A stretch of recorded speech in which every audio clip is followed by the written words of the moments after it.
Hey everybody, what's going on? This is Matt, and today I'm going to be talking about how to work on those skills that you really don't want to do, but they're going to make the most progress for you in the long run. Let's get started. So I think that for a lot of people, they kind of know what they really need to work on.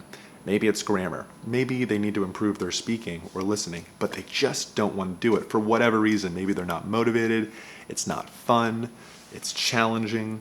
Whatever the reason is, they just know, I really need to work on this. Well, one way to overcome this is to apply this principle I like to call Eat That Frog. And it's really taken from Brian Tracy's book of the same name. And the basic principle of that is to do the task that you don't want to do or that's going to have the most value for you first. So let's say that you're studying for an hour and you're doing three different things: listening, reading, and grammar. And maybe you don't want to do grammar. Well, put that grammar first in your studying list. So for the first 20 minutes, do the thing that is going to help you the most, or is something that you really just aren't as motivated to do, or what have you.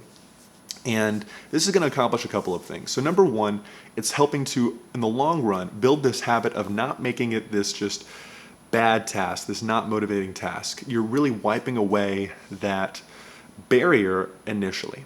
The other thing this is doing is that it's really helping that skill that really needs the most attention. And so that's going to be helping your skill development in the long run.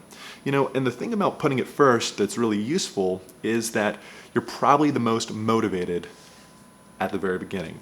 You're also probably going to be absorbing the most material and the most content at the beginning versus, towards the end of your studying session, you're getting tired, you're absorbing a lot of material, a little bit less effectively. And so by putting that first, it's really doing, those two core principles of erasing that habit that it's associated with negative feelings or it's boring or what have you, but also it's really helping you acquire skills quicker because you're working on that thing that you don't want to do first, and it's making it the most effective of your entire study regime.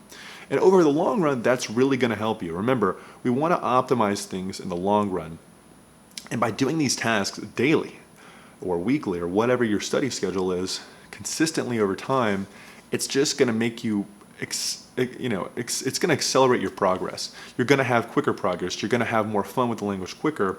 And that's ultimately what we want to do, right? We don't want to stick, in certain phases of the language learning process for long periods of time when we don't have to. If we can optimize and we can make things more effective, the better. So try this out. Try that Eat That Frog principle with whatever you're working on. Let me know what you think, and I'll see you in the next video. Take care.